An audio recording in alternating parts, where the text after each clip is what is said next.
Welcome to Buffering Ping, the fast lane of the Buffering podcast, where we are breaking down big ideas, focusing on one sharp topic. And whether it's a marketing move that made us do a double take, an ad worth watching, or a brand moment that's just too good to scroll past, we want to jump right in and talk about it.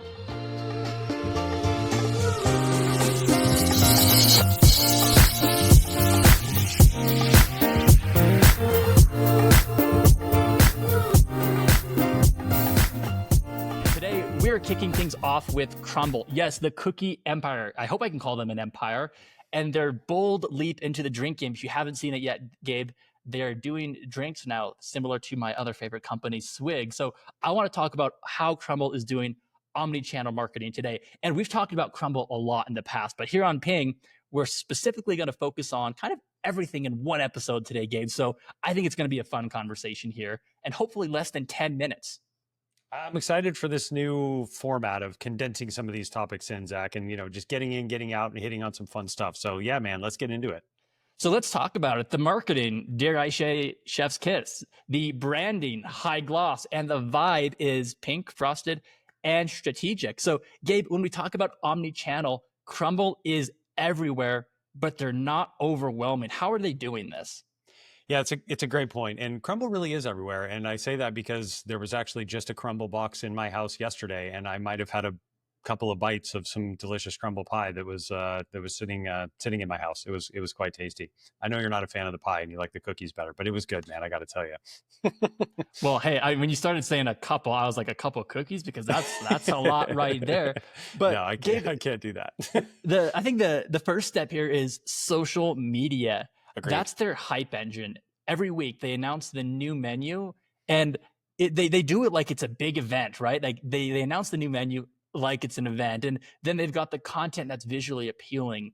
It's shareable. I can't tell you how many times I receive or I even send that Crumbl menu drop on Instagram every week. But it also leans into the food drama a little bit, right? You have people arguing over what flavor is the best. Go to the Crumbl subreddit and see what people are saying. But I think the key thing here is Crumbl's driving engagement before you even open the app or you even step inside of a store. Well, they're driving engagement and they're driving demand and interest because of exactly what you're talking about there, Zach. It's shareable. It's creating those arguments of, like you said, which flavor is the best. And it's creating a conversation around the product before you even go to purchase said product.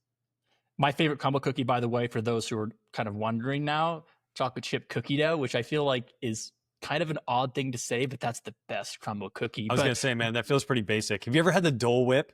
The Dole Whip is good. My sister-in-law got me turned on to that one. It's delicious. One of my friends really likes the Kentucky butter cake, by the way. So that's another option. But here Gabe and I go, already talking about our favorite flavors and whatnot. And now they've got drinks added to the menu. I believe it's more of like a beta test in the Canadian market right now. As soon as that comes down to the US, it's actually funny. One of my friends we were talking about, we'll just take their recipes and go to Walmart and buy the supplies. But it's going to be very exciting to see how they've taken this strategy with the cookies and now add it to a whole new product line, or if this is even successful for them. Mm-hmm. Yeah, it will be interesting. I know you've talked about Swig before in the past too, and everything around that. But I mean, clearly Crumbl has figured out this omni-channel marketing machine, as you said. And it's going to be really interesting to see how they take this and, put it into these new products and solutions and create that same interest, that same shareability, all of those things that exist with the Crumbl empire, as you said. And I know, Zach, we talked about this a little bit before, but a huge part of this is the mobile app. And I know this is one of your favorite parts about it. And it really is an extension of their brand. It's that really sleek UI, UX. It's those same colors, that same aesthetic that you get, whether you're seeing them on social media or whether you're going into a store. And so much of what they build is around the app with loyalty points, the exclusive access to specific flavors, voting on the next flavor and selecting those loyalty tiers. So they're building almost like a gamification and just interaction into the app on a daily basis also. And so much of this is around personalization. It knows your location. It knows the store that you prefer. It knows your order history. It has all of this data in there and building it into that omni-channel campaign. And Gabe, what happens after you open the app and buy something, where then you have to go pick it up or you could have it delivered. But let's talk about that in-store experience. As soon as you walk in, I feel like, I don't know if it's like a sensory overload, but you're looking right into the kitchen. You're smelling what's coming out of the kitchen. If you go back to the 7 Ps of marketing, this is a big one. You know, as soon as you step foot in their location, you see the cookie displays of what's on the menu that week, the signature pink box. But I don't know how to say this even, better, but it feels like you're stepping into an Instagram post. It feels like you're entering Crumbl's brand, and the employees there, they mirror this. They have the brand tone. They're friendly, playful, energetic. I feel like I said, it's like stepping into Crumbl's Instagram page. I love that description. I thought that was hilarious. I think that's a great way to describe it. Is it does feel like you're stepping into that social media page. The other thing you mentioned there is that, again, shareable content with the signature pink box. That is something that has really become so strong for their brand.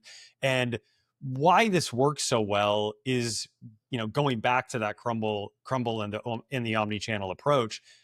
It's integrated, it's intentional, and every interaction that you have with them reinforces that brand identity. You see the cookie on social media, you order in the app, you hit that experience when you go into the store, and then going back to the shareability thing again, you share it on social media. And so each channel is really feeding the next and creating this flywheel or self-sustaining loop of content powered by fear of missing out. Man, everybody's scared about missing out on something fantastic and delicious, and really leaning into that visual storytelling component, I should say, that's so relevant for us. And just the proof of this, right?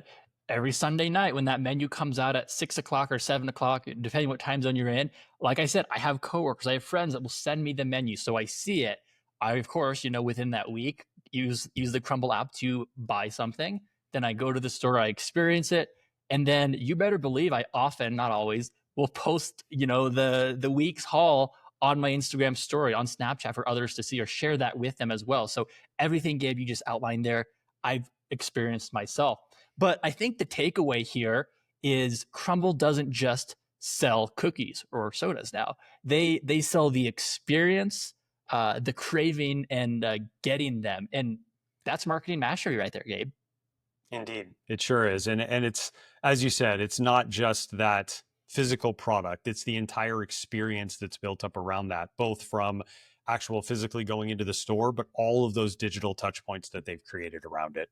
And that's your ping. It's quick, sweet, and a little addicting, just like Crumbl's marketing.